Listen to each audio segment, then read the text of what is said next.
Hello, my name's Eddie. I am a college photography student.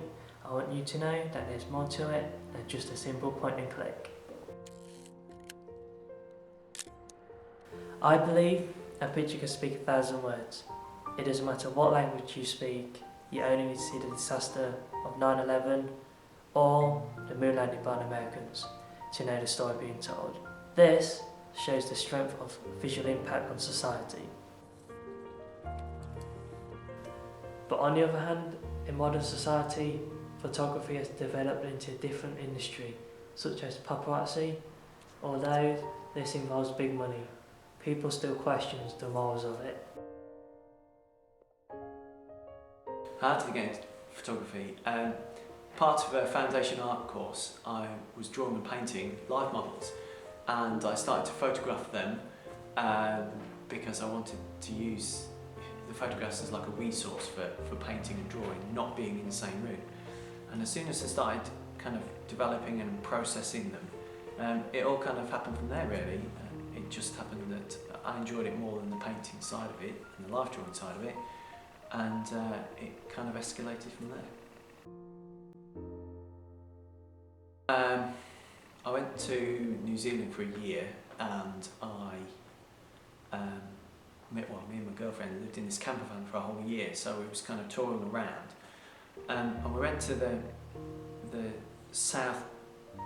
Southern Alps, and it was where Lord of the Rings was shot. And there was this huge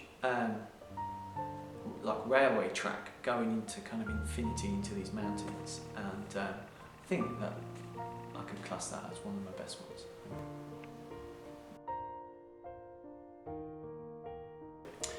Personal favourite style has to be portraits. Some of the main focus of photography is I like studio work, I like working with people. Some of my favourite photographers are portrait photographers, Richard Avedon, Annie Leibovitz. They connect with the viewer, they connect with the image, and they capture something different than, say, a product or a still life or a landscape does. I think that's just the way I like to work with people.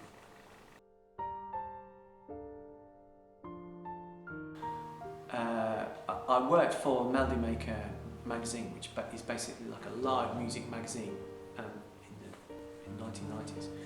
And you was given tasks like, going to photograph proper bands. And I think the most famous woman I photograph is Björk.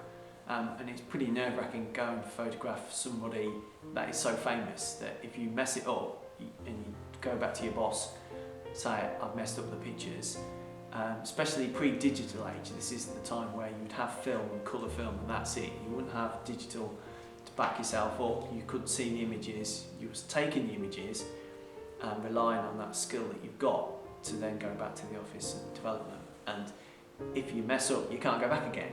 And you can't see them. So you was kind of not on the edge, but you was contemplating it quite a lot of the time, that if you stuffed up, or if the camera stuffed up, or if the film did, it's a big worry.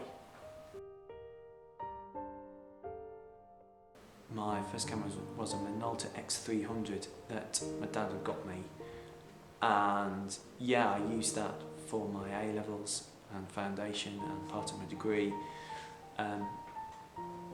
But now I don't consider like a certain camera to be like specific in what I use. I like to use any type of camera, no matter how good or bad it is. They all make images and they all produce this feeling and emotion. But I haven't got that camera, it's disappeared. There's no kind of emotion to having my first camera, like some people do have. I've got lots, I've sold lots, I've got rid of lots, I've chucked lots in the bin, I'm not concerned about that, I'm just concerned about making images really.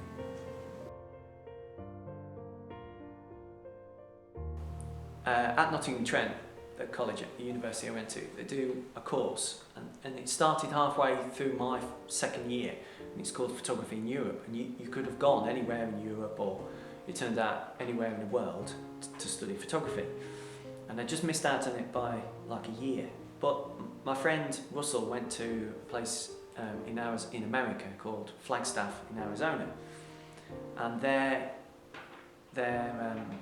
studio, their photography space, was a purpose-built kind of space overlooking like this desert valley, and it was like a concave kind of shape, and when the sun kind of rose in the morning, went to noon and then went to dusk, there was like a continuous light on this concave kind of building, and you could get like a perfect white studio backdrop in this sunlight because these massive plate glass windows, and they'd obviously looked at it from the rising of the sun to the setting of the sun where this building would be, and I think that would be, especially for portrait photography, an amazing place to teach, because to be able to teach in a space which was purpose built, which had amazing light to take pictures of people, I think that would be really cool.